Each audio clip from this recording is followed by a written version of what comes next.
श्री कृष्णा मित्रों, मैं प्रियंका प्रभु चरणों का वंदन करते हुए आप सभी का स्वागत करती हूँ जीवन और आध्यात्म में। कैसे हैं आप सब मित्रों? जैसा कि हम सभी जानते हैं कि पुरुषोत्तम मास यानी कि अधिक मास शुरू हो चुका है। तो आज मैं पुरुषोत्तम मास की पहली कहानी लेके आई हूँ। चलिए कहानी को सुनते हैं। एक गाँव में एक बूढ़ी अम्मा रहती थी। उनके एक बेटा और एक बहू थी। बूढ़ी अम्मा धार्मिक कार्यों को करने में व्यस्त रहती थी। पुरुषोत्तम महीना आता है तो बेटे बहू ने कहा कि माँ, तुम हर पुरुषोत्तम महीने में स्नान दान करती हो, क्या तुम्हें इसका कोई फल मिलता है? तो करते हुए तुम्हें 5 वर्ष हो गए हैं, परंतु ना तो मेरी कोई नौकरी लगी और ना ही तुम्हारे कोई पोता हुआ। ना। माँ बोली, बेटा मैं पुरुषोत्तम मास में पूछूंगी कि मेरे स्नान दान का फल मुझे कब मिलेगा प्रभु से।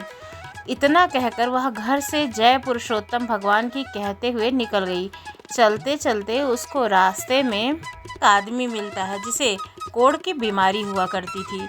वह आदमी बोला, माई आप कहाँ जा रही हो? बूढ़ी अम्मा ने कहा, भाई मैंने अपने जीवन काल में हर तीसरे वर्ष आने वाले पुरुषोत्तम मास यानी कि अधिक मास का स्नान दान व्रत आदि किया है, लेकिन मेरे बेटे बहू कहते हैं कि तुम्हें इसका कोई पूर्ण फल नहीं प्राप्त हुआ है। इसलिए मैं भगवान पुरुषोत्तम से मिल करके यह अवश्य पूछूंगी कि मुझे इसका फल कब मिलेगा। तब कोढ़ी बोला कि माई, यदि तुम्हें भगवान मिलते हैं तो मेरे भी दुख का निवारण अवश्य पूछ लेना। जब मैं 13 वर्ष का था तब से मुझे कोढ़ है। ये सजा मुझे किन कर्मों की वजह से मिली है? बुढ़िया माँ बोली, जरूर पूछूंगी।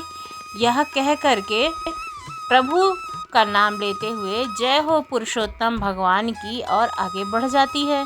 चलते चलते रास्ते में उसे कुम्हार पति पत्नी मिलते हैं। उन दोनों देख करके वे बुढ़िया से पूछते हैं कि माई आप कहाँ जा रहे हो?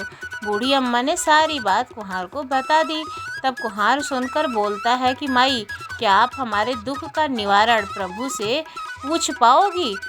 कहती है कि हाँ अवश्य, और पूछती है कि तुम्हारा दुख क्या है? तो वो बताते हैं कि हमारी जीविका केवल मटके बनाने से ही चलती है। पिछले 2 वर्षों से हमारे चाक पर टूटे फूटे मटके बन रहे हैं। कुछ भली प्रकार से भी बन जाया करते हैं और कुछ पकते समय फूट जाते हैं। ऐसा क्यों हो रहा है?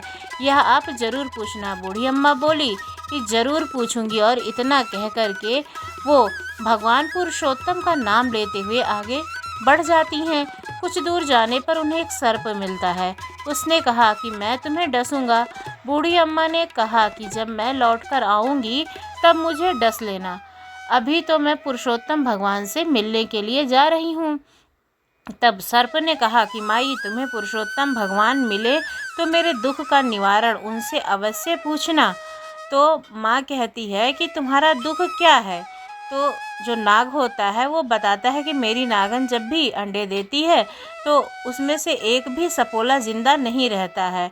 हमें यह किन कर्मों का फल मिल रहा है?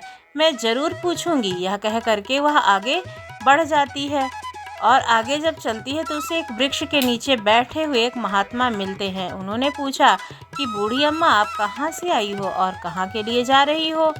बूढ़ी अम्मा ने उन्हें अपने बेटे बहू द्वारा दिए गए तानों की सारी बात बता दी। यह सुनकर महात्मा बोले, यदि तुम्हें पुरुषोत्तम भगवान मिल गए तो तुम उन्हें पहचानोगी कैसे? तब बूढ़ी अम्मा बोली, मैं उन्हें पहचान लूँगी।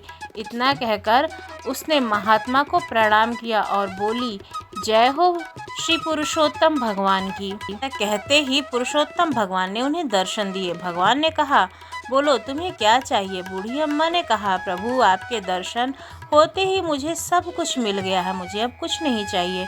पुरुषोत्तम भगवान बोले कि तुम्हारा कल्याण हो। अब बूढ़ी अम्मा रास्ते में मिले सभी लोगों के दुखों का निवारण पूछने लगती हैं। सबसे पहले कोढ़ी के बारे में पूछा तो भगवान बोले कि बुढ़िया माई, वह कोढ़ी अपने पिछले जन्म के कर्मों का फल भोग रहा है। पिछले जन्म में वह नगर का राजा था। वह अपनी प्रजा को बिना वजह ही दंड दिया करता था। इस वजह से उस कोढ़ी को अपने ही प्रजा की आह लगी है। तुम मेरे चरण की धूली ले जाओ, उसके शरीर पर लगा देना, वह ठीक हो जाएगा। अब बूढ़ी अम्मा ने कुम्हार दाम्पत्य के दुखों का निवारण पूछा तो पुरुषोत्तम भगवान बोले कि एक बार उसी के गांव का गरीब व्यक्ति अपनी बेटी के विवाह के लिए कुछ लेने आया था। उसके पास पैसे ना होने के कारण कुम्हार दंपत्ति ने उसे कलश नहीं दिए। उसे उसी गरीब की हाय लगी है। तुम उससे कह देना कि अपने बनाए 100 मटके किसी प्याऊ में दान दे दे तो उसका दुख दूर हो जाएगा। अब बूढ़ी अम्मा ने नाग के दुख का निवारण पूछा प्रभु से, तो पुरुषोत्तम भगवान बोले कि उस नाग ने एक बार किसी गर्भवती स्त्री को डस लिया था। वह स्त्री अपने गर्भस्थ बच्चे के साथ मर गई। उसी की हाय उस नाग को लगी है। तुम नाग से कह देना कि यदि वह अपनी अमृतवाणी किसी गरीब को दे दे तो उन्हें बच्चे हो जाएंगे। सबके दुखों का कारण पूछने पर बूढ़ी अम्मा पुरुषोत्तम भगवान को प्रणाम किया। अब अंतर ध्यान हो गए।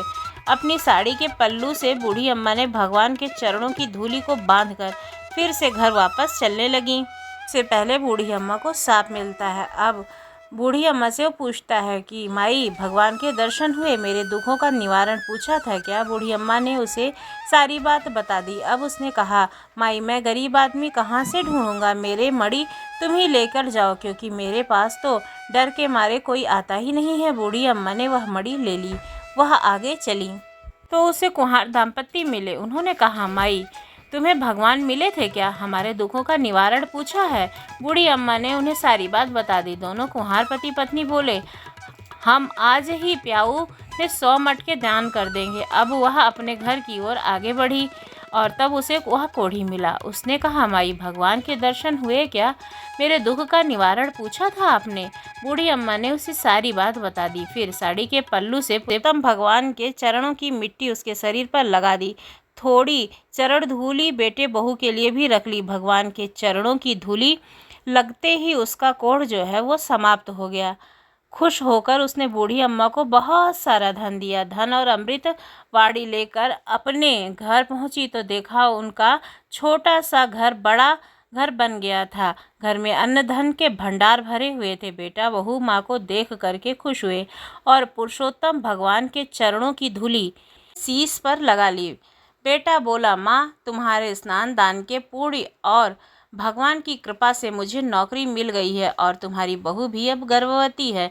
यह सुनकर बूढ़ी अम्मा बहुत खुश होती हैं, खुशी खुशी रहते हैं। हे प्रभु, जैसे आपने उस बूढ़ी माई के जीवन को संवारा और उनके परिवार को सारी खुशियाँ दी, वैसे ही सबको दो। बोलो पुरुषोत्तम भगवान की जय। श्री हरि।